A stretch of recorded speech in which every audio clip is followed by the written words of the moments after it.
You ever do any kind of high school play back in the day? Not high school play. In kindergarten, I was Mr. Garrett. I was Farmer Garrett, I think. His old Mr. Garrett. No, old Farmer Garrett? I forget how they say it. Old Mr. Garrett pulled the carrot from the ground, pull on the carrot top pull. And I was the farmer.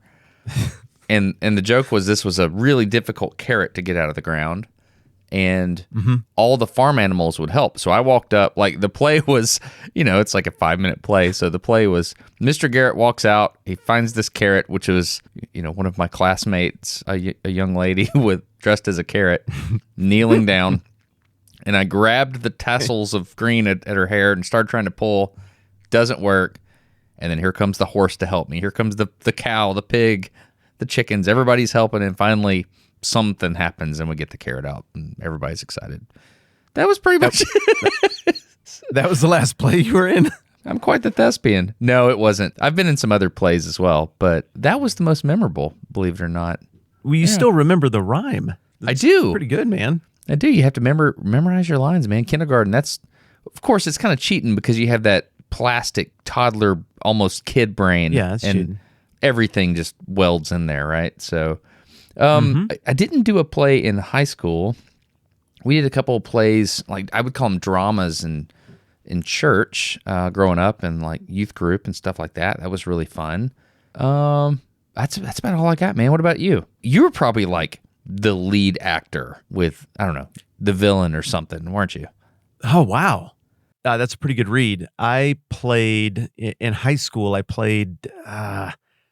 Dr. Einstein? I think it might have been Dr. Einstein. It was basically the Igor role in Arsenic and Old Lace. You ever see that old movie with Boris Karloff? We actually did Arsenic and Old Lace. Now that you mention it, I was a nothing, but I remember the lady, one of my friends, she's no longer living, but one of my friends was in it, and we did Arsenic and Old Lace, and I didn't understand the play. I was like, what is this? What are we even doing? Yeah, so you were the bad guy? Well, I was the henchman with the gradually developing conscience as things went along, sniveling and begging Johnny, Chonny, as Johnny, but begging him all the time not to keep doing the bad things that he was doing. Mm-hmm. And then I think my character gradually comes around and does the right thing. You know that archetype, right? The abused sidekick who's on the wrong team at the beginning, but eventually the abused sidekick compares the character of the good guys with the character of the bad guy he's following around, and in the end makes the pivot to the good side at the very important moment. I think that's what happened. Yeah, that redemptive character arc is one of my favorite characters in anything. I love that. Yeah, I do too. And I remember it vividly. I remember my body language. I remember I'd make it sound like I built the character. I didn't. I just watched the movie and did whatever that guy did from the 1940s or 50s or whatever it was. But that was super fun. We did Pirates of Penzance? No, I wasn't in Pirates of Penzance. I was just around it so much that I absorbed it. I want to sing and dance. I want to sing and dance. I want to be a pirate in the Pirate of Penzance. Do you know this? Ray Stevens? No, but it wasn't very hard for me to cobble it together. Slippers and me tight, shiny pants. I want to sing and dance. It's you've never heard this song? No, I have now. Dude, go listen to the Pirates of Penzance, or maybe it's called the Pirate Song. It's by Ray Stevens, who's an old 90s comedian. The same guy that sung Mississippi Squirrel Revival. It's beautiful. And so I play it for the kids all the time. And the joke is, when we're sitting there, it's like, what are you going to do? I want to sing and dance. It's great. Anyway, go listen to it. Your life will be better having listened to it. It's basically... Yeah, probably so. These mean pirates, and they're going to go plundering and stuff. But this guy doesn't want to do it. He has this line that we say. He goes, I don't like it, and I don't want to do it. And that's what that's from? That's what that's from. Yeah. Yeah. Have you heard my kids say it? That's been totally memeified from before there were even memes. Yeah. I've heard people say that for decades and had no idea where that came from. Oh, it's beautiful. I don't want to do it. And so it's basically this guy who they're like, hey, let's go take all this money and split the booty. And if you don't like it, we'll kill haul you.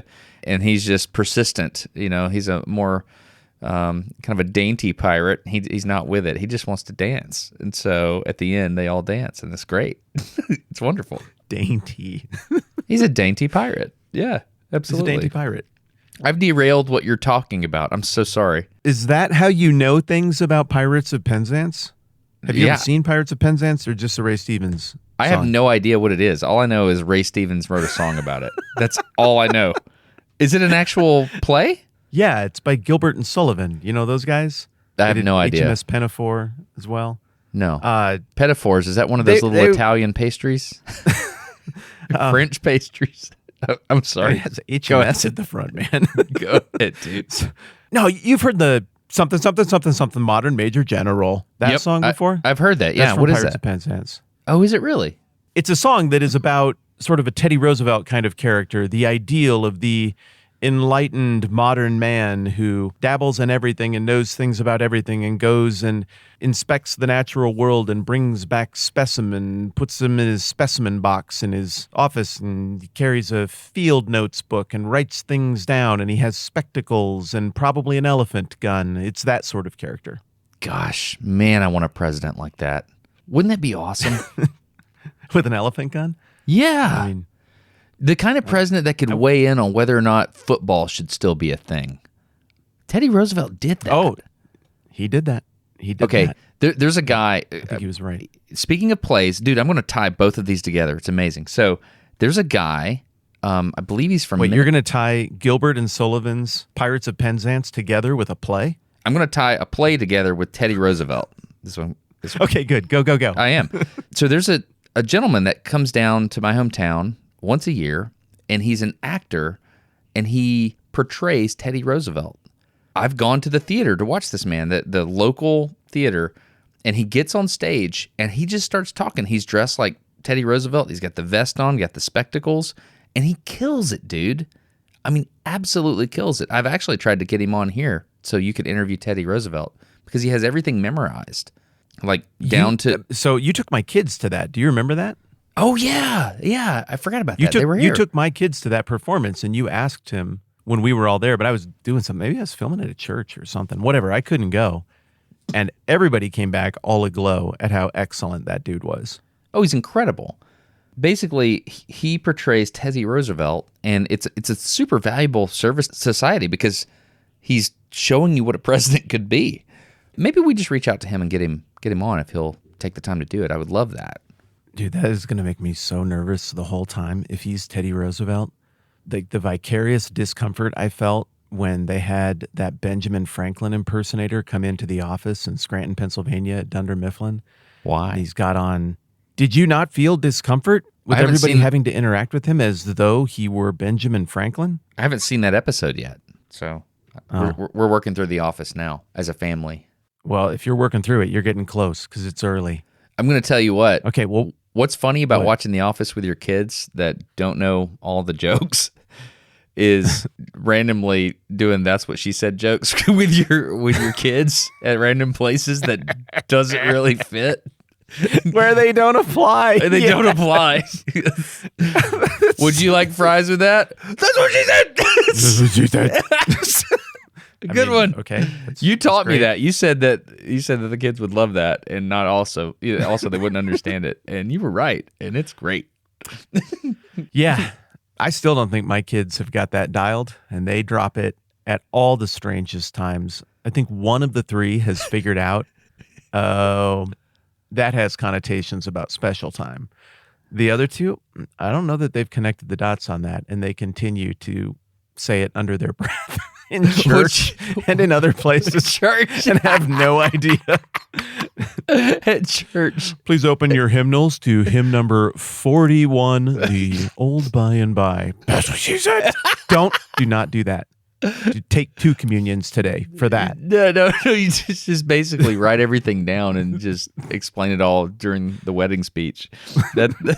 Hey, just to give you things to think about when you're falling asleep. I'm sorry, I'm all over the place. We need to. I'm having fun. Rein it in. We haven't talked for a while. We're going to talk more about drama. I got the pin. I'm the keeper of the pin. It's still in there. Don't worry about it. What were you saying? No, but basically Teddy Roosevelt. We got to get him on. Anyway, go ahead. Oh, okay, simple enough. All right. Yep. Okay, so the Gilbert and Sullivan thing, we did that in high school. Actually, I think my brother and my sister were in it, and I was just around it a lot. Mom directed these plays. She was my music teacher in high school, and Dad was my music teacher in middle school. It just worked out that way at the schools I happened to be going to.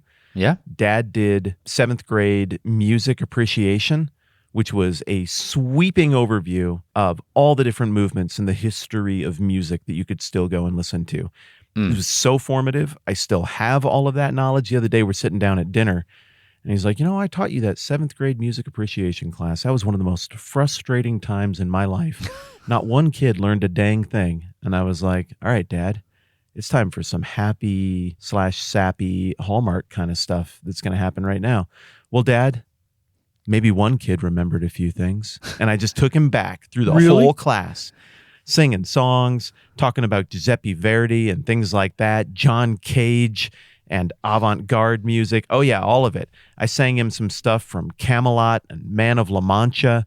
Wow. And I like to, in my mind, just write a single tear streaming down his cheek, but I don't think he cried. But in his heart, he was crying because one student listened. He touched one kid that day. It's pretty good. That's great. So Mom then was my music teacher and did all the drama and stuff for school as well.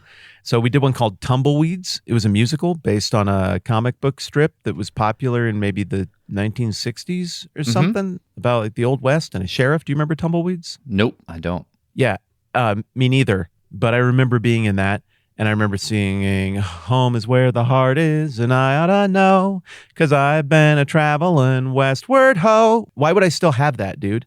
I've never heard the song before. I never heard it since. But like you remembering that you were Farmer Garrett and that you were trying to get, like, this stuff imprints on you. It does. Because you got to have it down so dang well that under pressure, you won't lose it. And that under pressure, well, you don't feel it. You can just act and have fun and be playful with it. You have to have it owned to that level in your brain. And it really makes you think about what kind of a play you would put your kids in, because that's going to be a part of their mental makeup forever.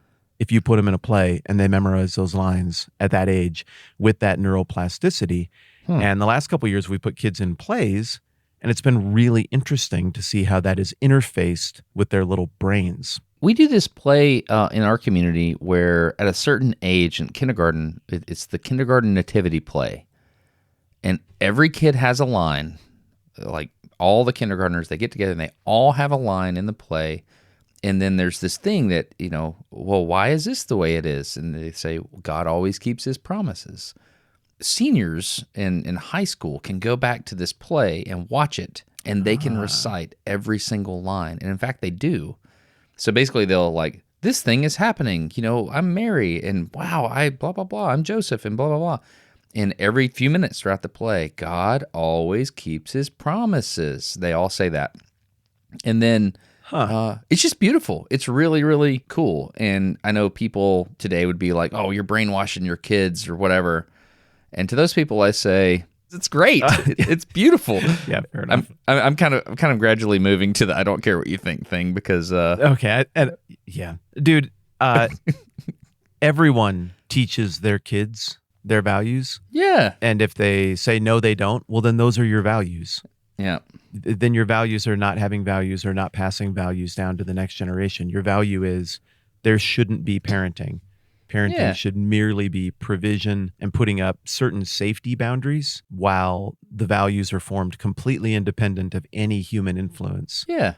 It's just nonsensical. If you made it to adulthood and you sort of believe in the life that you're living enough to continue to live it that way, you're going to want to impart it to your kids. I don't explain it anymore in the comment section. I don't either. I had the little guy do a review video with me. We looked at a bunch of different editions of the Bible, and I just got his raw opinions. What do you think of that one? What do you think of that one? It's intimidating. I like the way it looks. It's heavy.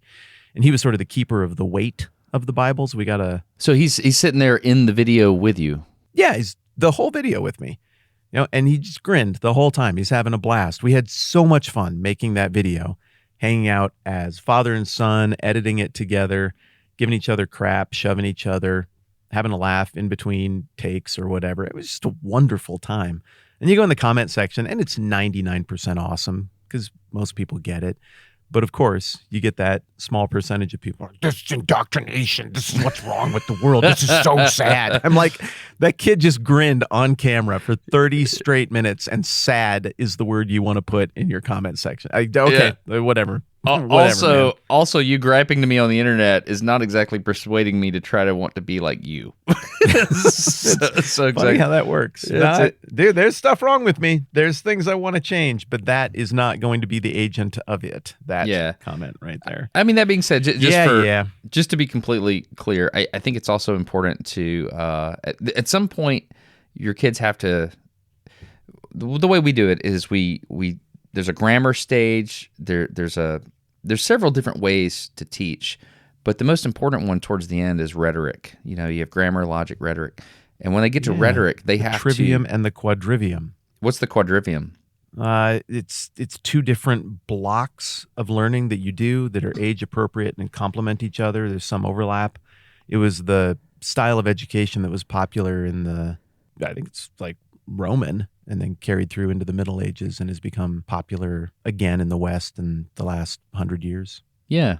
So the trivium is part of the classical model of education. And so grammar is when you're a certain age, you're really good at memorizing things. And that's why we're talking about these things are stuck in your head, because at a certain formative age, you can remember everything. That it's just, give me facts. I can regurgitate them. Yep. And then you move on to logic. You start to understand about how these things play in.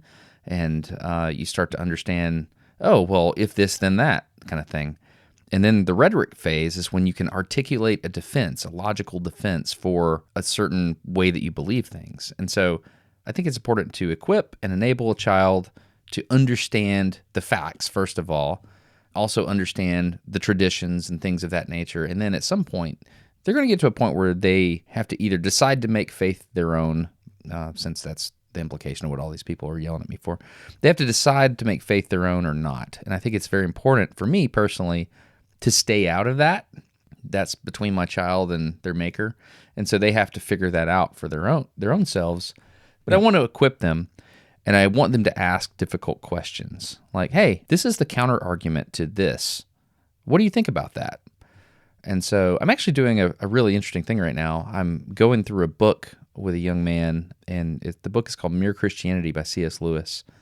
One of the presuppositions, or one of the prerequisites, I don't know what the word is, but the entering condition into the conversation is we're not going to use the Bible to articulate any of this.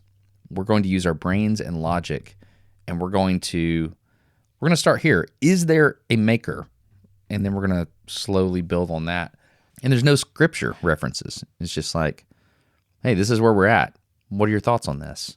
It's interesting that we have not compared notes on that before. It is, isn't it? Yeah, we do the same thing. I did the same thing before I had kids. You build out the learning and knowledge model to get toward the rhetoric stage. I mean, what do they call it? Moving past the grammar stage, which is where you memorize. I think that's the term you used. I think that's right.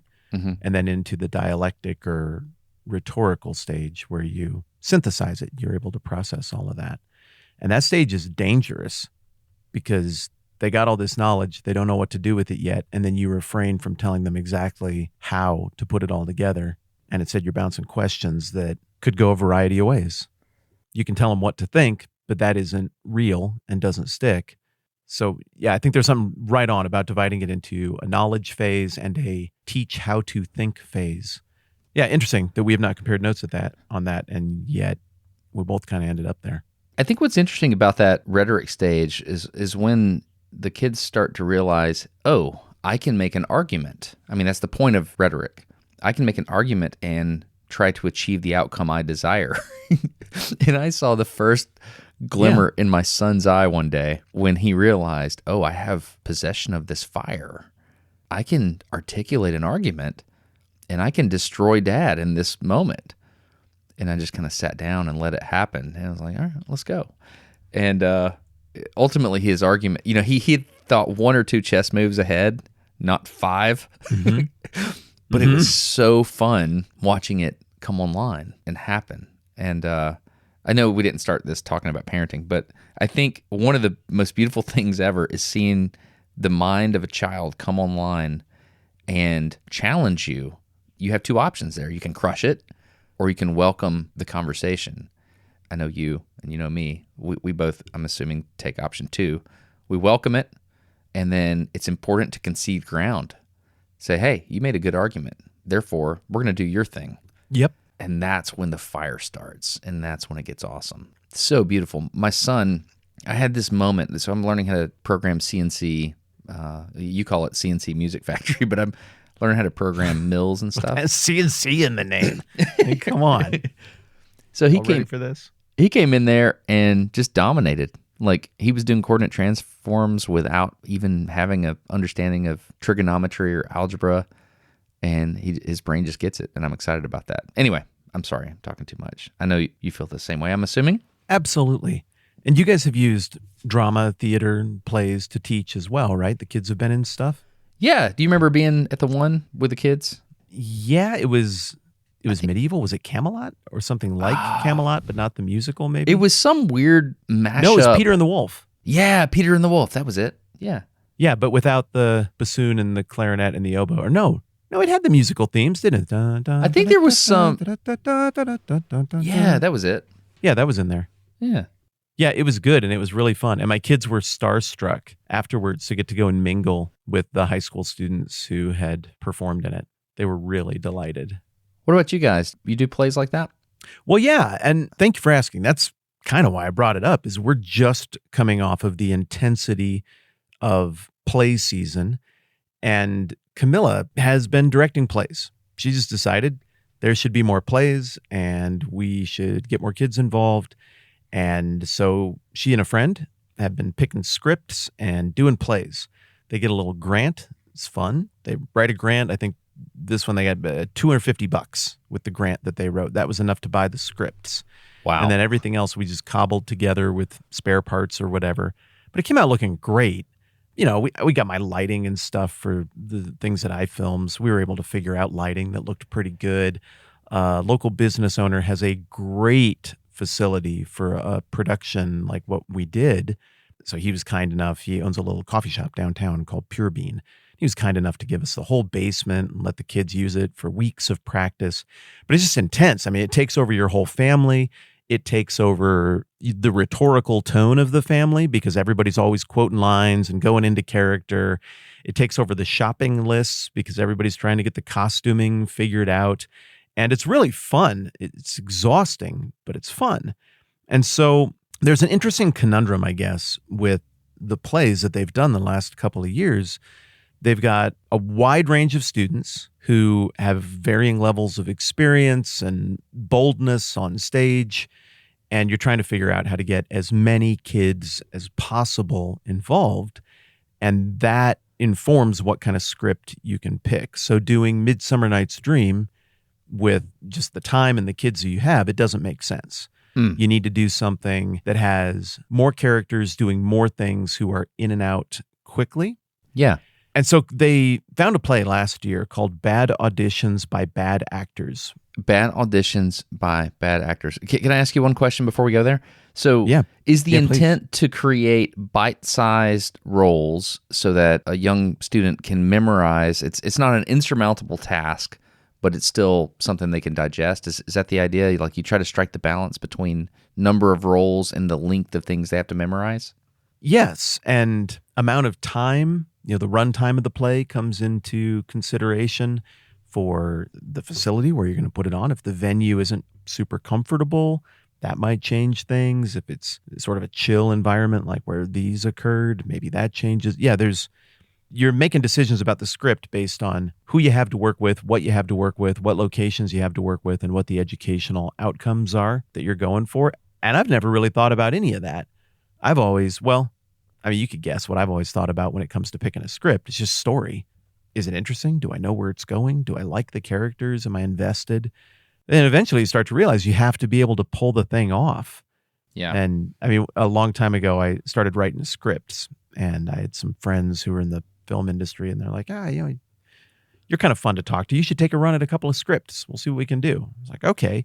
Then I wrote these big, elaborate, insane action scripts, and they were like, that's good. Do you know how much money it would take to make this thing? What if you did another one, but not that at all? And so I ended up writing 4 or 5 scripts. Maybe a couple of those were just treatments, but I kept writing them, and they just kept getting smaller and smaller in scope until I wrote one that I'm really proud of, that I still haven't found the right occasion to make, but that I still hope gets made someday.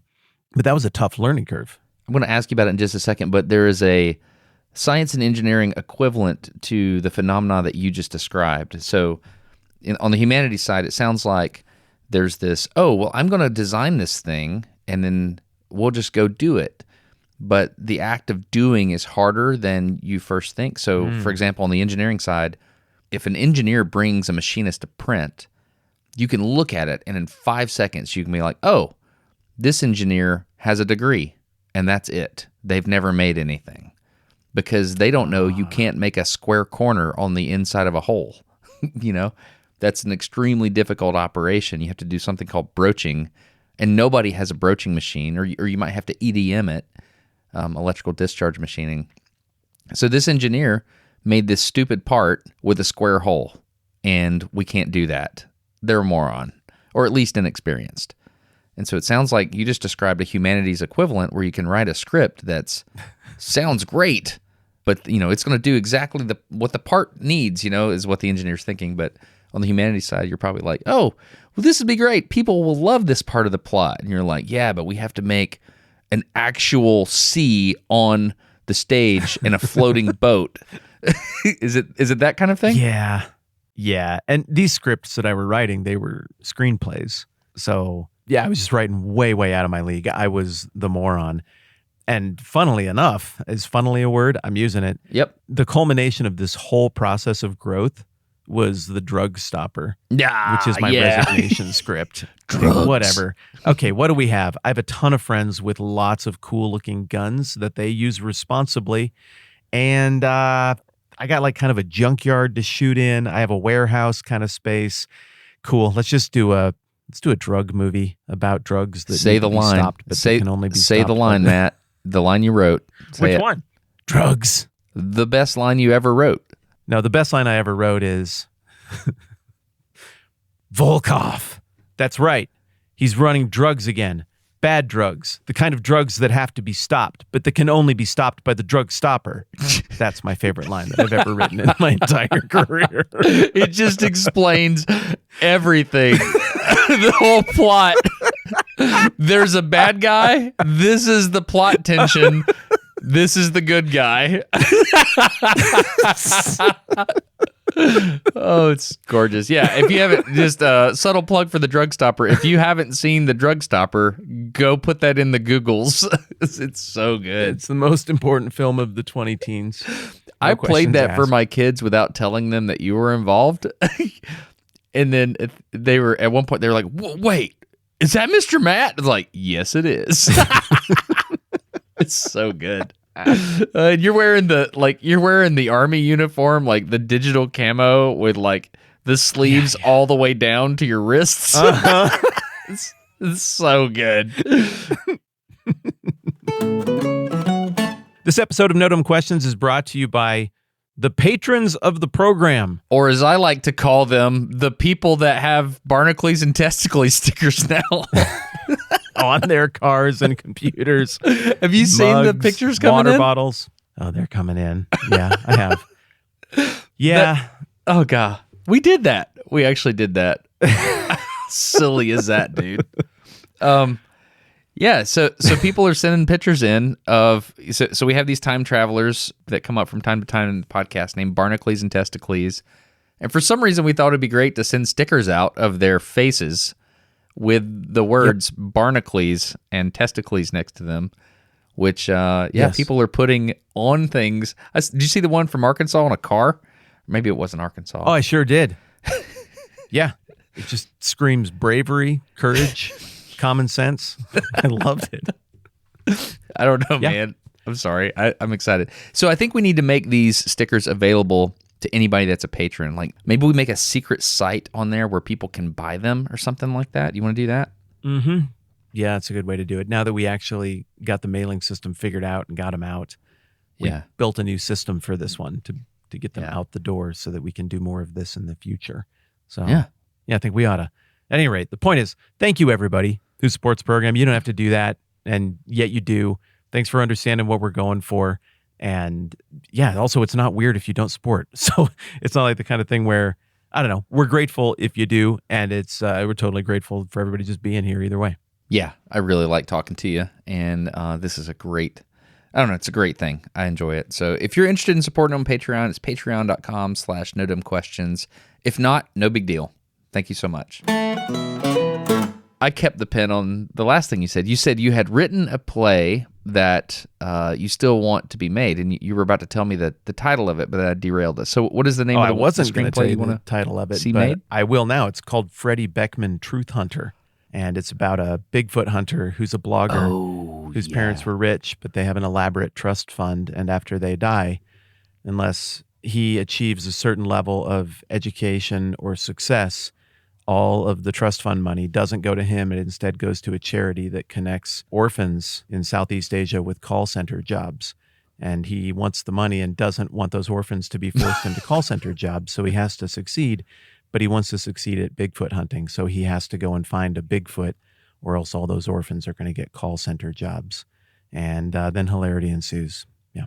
Oh, yeah. Yeah, it's an important piece. Oh, dude, that sounds Freddie Beckman. Honestly, it's like comedies were in 2008, right before things became less funny. Okay. So I want to do it someday. I hope someday the timing is right. Yeah. I got some other stuff going on right now. So in your mind's eye, who plays Freddie Beckman? Like, who is the actor that you've cast? Back then, it was a little-known actor who had a supporting role on a NBC comedy called Parks and Rec named Chris Pratt. That's who I wrote. And whenever I would talk about the script, people were like, I don't know who that is. And I try to explain it. Like, the character name is Andy Dwyer. He's very funny, talented guy. He'd be great for this. Now people know who that is. Yeah, they've heard of him now. I hate to be the one to tell you this, Matt, but Chris Pratt is not going to be Freddie Beckman. Come on. Like, stuff can happen. He'd be great. He would nail that role. I mean, he'd be great. Zach Galifianakis would be good in that role as well. I don't know. Yeah. Yeah, let's be honest. It's probably going to be me making sock puppets and just doing the whole thing that way. Probably that's how this will ultimately work out, and it'll be good that way. That would be good. So I actually listened to an interview with Zach Galifianakis recently about his short stint as a writer on Saturday Night Live. Have you heard this interview? No. It's gorgeous because he's talking about the things you're talking about. Like he said, well, I'm going to write this stuff that's funny. And it was kind of the same thing you described, where you think you're writing it correctly, but then when it comes to the moment, it doesn't actually play. And he said he was pitching his ideas to all these people in the writing room, and they were like, this is horrible. There's nothing funny about this. Why would you pitch this? And he's like, I don't know. I thought it was funny. He's just like, his humor is so off. He described pitching face-to-face Britney Spears. He said he was face-to-face with Britney Spears, and he's like, okay, yeah, so let's read through the script, and they're reading it, and it's like, all right, so you're just doing a normal interview, like someone's interviewing Britney Spears, and you're Britney Spears as Britney Spears. It's like yourself. And then suddenly just massive amounts of blood starts coming out of your mouth. See, that's great. That's what I want. Right? And he's like, and you try to continue the interview, and like he's describing it, and he's like, it was the worst idea ever, and I say this out loud in person to Britney Spears, and he said there was a pause, and she looked at me, and he said she was so kind to me, she just said, "That's funny," and like she was gonna go with it, like for her, like some kind of super celebrity to put all of her celebrity credibility on the line for some dumb skit. That's funny, man. I love it. Oh, that's funny. I love it when these super duper A-list celebrities do something that is, seemingly beneath them, but it's so fun. So fun. So anyway, I'm sorry. Maybe you will get Chris Pratt. Yeah, well, like Peyton Manning going off-brand with that SNL United Way commercial where he's being a horrible role model and injuring children and giving them tattoos and telling them what happens to snitches, teaching them how to break into cars. It's just absolutely wonderful to go completely opposite the wholesome Peyton Manning vibe. And so he just breaks the typecast. Yeah. Yeah, it's stuff's funny, but also I really like Zach Galifianakis' idea. It's just so anti-humor. It's just such broken humor. I adore that. I would love to have seen that skit. Well, the reason it's funny is because Britney Spears would never know how to go along with that. And so it's a pipe dream. That kind of thing would just never work. But he actually proposed it to her. Between Two Ferns is amazing. And I think... yes. Have you seen the Hillary Clinton interview on Between Two Ferns? When he reads the ad spot from the Trump campaign. Yes. Oh my goodness. Why would you How do that? How cool of her to play along actually with that, running right? against him for president right now. She was great. I know, right? Yeah, she understood the tone. She understood her role. She did really well. I know. That's very, very complex humor and very risky humor, and she did it, and I was so grateful. So that's great. All right, so Freddie Batman Truth Hunter. Chris Pratt is the leading actor. Who's going to play Sasquatch? Or Bigfoot, excuse me. Maybe they can still get the guy from Harry and the Hendersons. I don't know for sure. Everyone will always be comparing themselves to him anyway. Why not go get the OG? It's so stupid. I love it. This is so dumb. Tell me more about Freddie Batman. Or do you want to keep it? Yeah, Carrie Elwes was going to need to be in it as the snobby British Discovery Channel monster chaser host who everybody hates. He was going to be super unlikable. Basically the same role he played. He was in Twister, right? Didn't he play that guy in Twister? I had real good ideas. It's going to be great. Who was it? I didn't hear you. Carrie Elwes, the Dread Pirate Roberts. Oh, wow. Okay. Yeah. Great. Now, it was going to work. It was going to be funny. There's a bunch of jokes that I want to tell you, but I still want to do these jokes someday. So they just got to sit. That's great, man. It's going to be hilarious when this happens. Oh, my goodness. It's one of my favorite things I've ever written, and it makes me sad that I've never... Carrie Elwes would be great. I'm looking up a picture. Yeah. He'd be great. Princess Bride guy. That guy. Yep.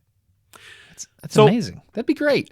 The point of all of this is, apparently everybody in engineering and in writing eventually figures out that you got to work with what you got. You got to write for what you got. You got to design for what you got or what you can do. And it's been really fun watching Camilla and her pal, Emily, run that equation and solve for that these last couple of years doing these plays.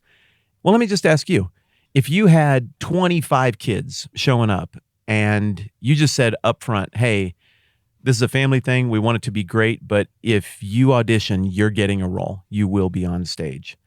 If those were the parameters of putting together your play, how would you build that play? What kind of script would you need to make that work?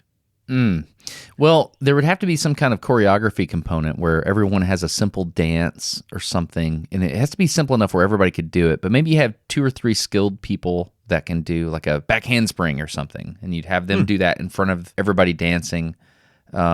Maybe you'd have a lot of songs that everybody could sing along, like background singers, and you have a couple of solos. There's a local version of Peter Pan going on right now, and there's a lot of Lost Boys in the background. Yeah. So yeah.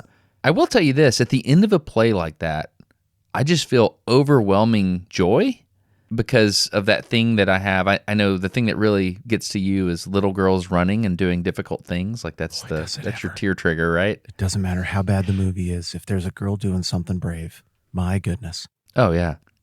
For me, it's when a lot of people from different backgrounds work together to do something. Without fail, at the end of a play, I have that emotion, and it's a combination. It's not just for the actors and the crew, but it's for the audience as well, because the audience participates in a very interesting way. My brother actually, this is a passion of his, so he acts in local productions. I forget what they call themselves, but it's a local art thing they do here, and He's in a play about once a year, maybe once every other year, and he does great, man. You go to all of them? Every time I'm invited, I go. He did some really cool ones. There was this really old story about a bank robbery in town, and someone wrote a play about this individual bank robbery. Yeah. And so the play was about our town, the town I went to high school in. I was learning history about our town. I think there is a play called Our Town, but this one was about specifically our town. Gotcha. And it was great. I mean, the bank robbery and all kinds of stuff. And in the most recent play I went to with him, I'm like, man, he's not in this play. Like he's been practicing, and all of a sudden, like at the end of the play, he's like the focus of the whole play. He is like this German professor that was like the secret love interest, and he had two women fighting over him. And my brother walks out on stage. You know my brother. He walks out on stage, and he rocks a German accent like a professor and has women fighting over him. And I was so proud. I was like, man, I'm so proud of my brother for doing this. And I had that feeling that, I don't know, the teary feeling like, oh man, all this stuff came together. And there's my brother. I'm so proud of him. It's great. And so I can imagine at the end of something like this that Camilla and her friend Emily does. Do you cry? I mean, like, are you there? Or is it so technical that you're in the weeds trying to help her? Where are you at with it? No, I simply took it in. I don't think cry is usually the emotion I feel, but beaming with pride.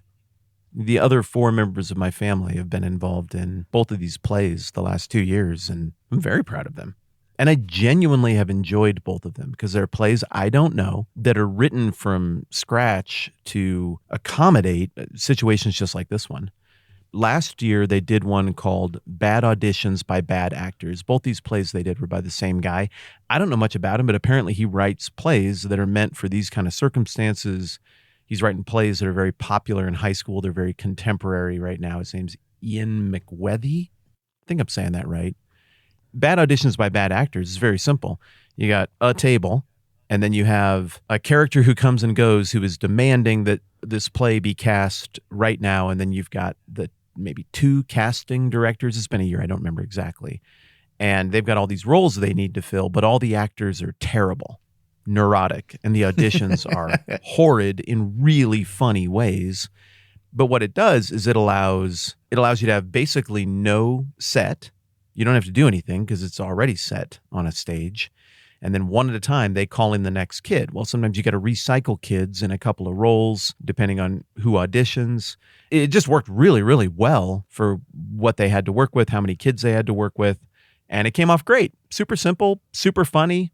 The kids did well. They didn't have to memorize a mountain of lines, most of them. But just come out and get into the character the 1 or 2 times and absolutely nail it and have everybody be delighted. And that's that. So then this year's play was... Well, 1 second before you go to the next play, what kind of bad acting do the actors do? Like, what's bad about their acting? All the different ways you can screw up acting are there. The super quiet, I'm way too nervous and I don't know if I can do this type of acting. The I don't understand the role at all kind of acting. The really big and over the top. The frenetic, nervous, the I just so badly want to look cool while I audition kind of thing. It just all the ways you can screw it up, all the ways that your insecurities could boil over into your performance and have you get it totally wrong, I guess. Yeah, because stage acting is very different than camera acting, I think. Yeah. I don't know what I'm talking about, but it seems like it is. Yes, it certainly is. And I've done both of those a decent amount. And I think of stage acting as just being much, much bigger. I think it's a little harder to convey nuance and more precise emotion strictly with your performance in stage acting because you're so far away from everybody. So you got to depend on the writing, the mood, the music, I mean, everything, the costuming, a bunch of other stuff has to do the lift to create the emotion and the feeling of the moment that you want to create. And again, this is all in my experience. I don't know if this is what everybody thinks, but whereas with a camera, man, if you're tight on somebody, they don't have to do much to convey a lot of emotion. I mean, you can be 16:9 on someone's brow and eyes and upper half of their nose, and they can communicate tons just with a little twitch or a raise of an eyebrow or whatever. And so I think the proximity just changes what you can get away with and what you can do. Also having the ability to edit and do multiple takes. Man, that doesn't hurt. Yeah. All right. So the first one was bad auditions by bad actors. Is that it was cute and it went really well. But this year's went really, really well. We just got done, and the plot is just this. A kid sits down to write the last 2 lines of her play about the Great Gatsby, or of her report on the book, The Great Gatsby. It takes her an hour and a half to get it done because she's writing it on an internet-connected device, and so many things keep happening. And so as she's trying to write it, all of these different personifications of websites keep appearing on her right and her left, almost like angels and demons, except there's no rhyme or reason to which side. And they come out and they distract her, and they all dress like what that website would dress like if they were a person. And it's adorable. I would love this. I think you would love it, right? I would love this. Yeah. Oh, that's amazing. There's a young lady that is making videos right now, and her stuff is fantastic. Let me see if I can find her. I think her name is, Elle Cordova. ELLECORDOVA. Her videos are great. Like, she makes videos about all these different fonts. Like, if the fonts got together and had a font party. Okay. Her most recent one was about all the different world-changing technologies getting together, and they're having a party. And so, like, Fire walks in, it's like, "What's up, everybody?" And they're like, "Oh, what's going on? Hey, how you doing, Wheel?" "Oh, I'm doing great." And "What's up, Electricity?" And then AI walks in the room. Okay. And they're like, "Whoa, what are you doing here?" He's like, "Oh, how's it going? Other technologies." And so everybody's looking at it like, you're going to be good for humanity, right? And then AI looks around and is like, "Yes, of course." You know what I mean? So it's that kind of stuff, only it's basically a glimpse inside the ADD experience that is the internet right now. Yeah, that's exactly what it is. What was your favorite person that pops in? Well, I'm biased because it's going to be my own kid, but I had 3 kids in here. My favorite role... No, let me put a pin in that question. I got to tell you a little bit about who all pops in first. Okay. You have, for example, Twitter. Well, X now, and they got that right. They called the character X.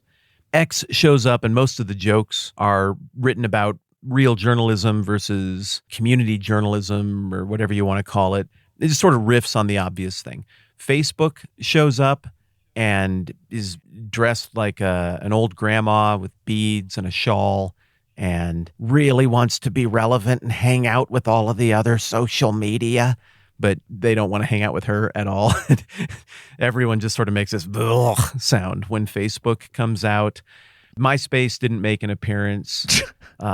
Bing, Google.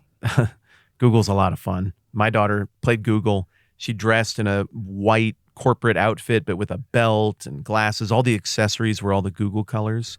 And she comes out and is just delighted to get to help you, and super overly enthusiastic, but keeps accidentally saying very evil, controlling things. And then eventually the kid, the main character, figures it out. It's like, "Why are you doing this stuff?" Whatever. Finally, the kid's like, I'm not going to work with you anymore. I'm going to work with Bing. And the Google character just starts laughing hysterically. "Oh, that's great. You're going to Bing something." And then the Bing character comes out. It's a girl with just insane frazzled hair, like a cat lady. She's in a robe. She's got crumpled up pieces of notebook paper torn out of a spiral bound notebook, and is frantically trying to thumb through them to find what the request was. And it's like, okay, never mind. Back to Google.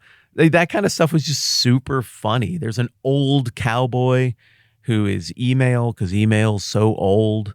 He has folksy wisdom and stuff like that.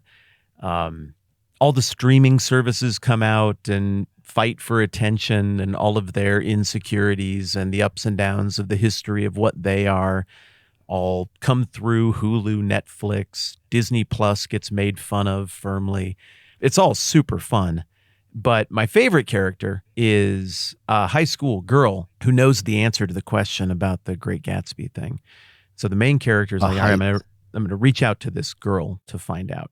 Oh, so it's actually a human. Like, we have all of this way to find this information, but we ultimately have to get to another person. Yeah, and that proves to be one of the big take-homes of the play.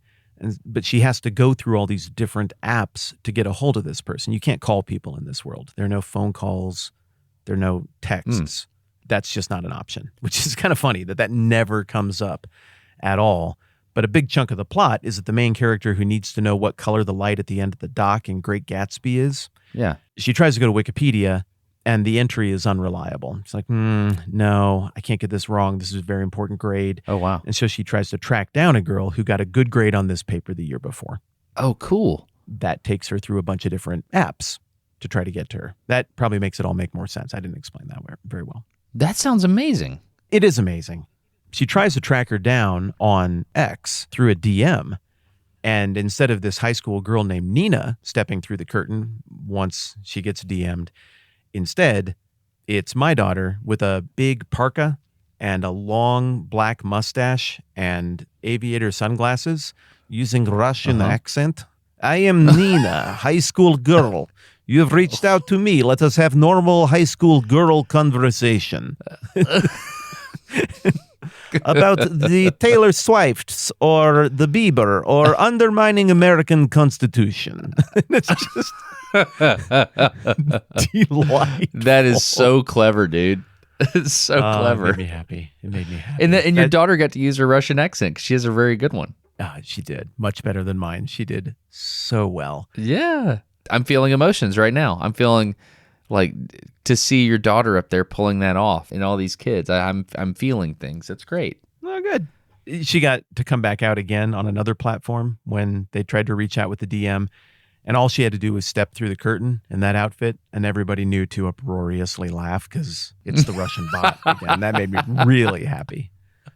Oh, that's clever writing. That's very clever writing. Huh. Okay, well, I got a question for you. So speaking of that, what would you see as being the hurdle to publishing a play like this and sending it out to high school classes year after year for them to do a play like that? Oh, it's out of date. Yeah. It's out of date immediately, right? So if you wrote it, what would you do to work around that? I don't know. There's many options. Like you could update it every year. Do you buy the play? How does that work? The person that wrote the play, do you buy it from them? Yeah. That's how they did it. That's awesome. I guess you could just have a website and you would just update the play every year. And people could do that. But then your life becomes updating a play. That one play out of the 40 you've written. I liked his solution to it. I agree that would work. But his solution was, hey, on this one play, it's totally time sensitive. It could change from month to month. Whoever's doing it, just feel free to rewrite whatever parts you need to rewrite to make it relevant. So we just rewrote the parts that didn't make sense anymore. And it was kind of fun as an exercise to be forced as a family to think through how the internet works right now and how we nail each of these characters. So we made some tweaks and wrote some new jokes. And that was a new aspect to doing a play that I had not experienced before either. So that was pretty fun too. This is an extremely clever thing because there's like layers to this. So you're getting the benefits of having the students interact in real life. They're having to memorize lines. They're having to learn how to communicate with emotion in a way that, they have to have empathy to see what the audience is seeing. But at the same time, they're having to think about what the internet's doing to them and how this is a very clever way, this play. What's it called again? It is called The Internet is Distracting. Ooh, look, a kitten. That's the name of the play? Yeah, it's literally the name of the play. I love it. So that you had told me that before. I had forgotten it. It hit me anew. That was great. So I think it's genius because it's teaching the students to rise above the internet and understand that the internet is a fallible tool. Yeah. I think that's genius. So can people go buy this play and do it in their own hometown? I mean, I assume so. Yeah. Don't get me wrong. Like, this is a very practical play. This isn't Hamlet or anything. It's simple and practical, but it was witty and it was fun. And most importantly, it did the things that you just said. It accomplished all of those goals, ticked a ton of boxes, and everybody laughed really hard. The crowd loved it because nobody knew the story. Nobody knew how it was going to turn out. And so wherever it went was brand new. And I think that makes the humor hit harder and even the little theme, the little lesson, if you can call it that, hit harder. So it was just a cool experience, and I've been wanting to pick up the phone and tell you about it. And so I decided to pick up the phone and turn on mics and tell you about it. That's awesome, man. Thank you very much. This episode of No Dumb Questions is brought to you by the email list. Destin, what do they need to know about the email list? Just go to the website, nodumbquestions.fm, and there'll be a little button that says email list. And if you click that, every time we release an episode, we will email it to you, and we won't spam you. It's that simple. The idea is to get algorithms. I don't know. RSS feeds are pretty good about stuff, but we would love just to send you an email when we release an episode. That'd be cool. That's it. There's an email list. Thank you for considering it. Did Camilla pick the play out and she successfully directed it in the whole bit? She did. Yeah, she got flowers. There were flowers at the end. That Camilla, man, she's she does a lot, doesn't she? She just does things, man. Like, I don't know. That's great. She'll wake up one day and be like, hey, I bought a Volkswagen Beetle. I'm going to learn how to fix it. Okay. You want help? Nope. Just buy me the Chilton for my birthday. Okay.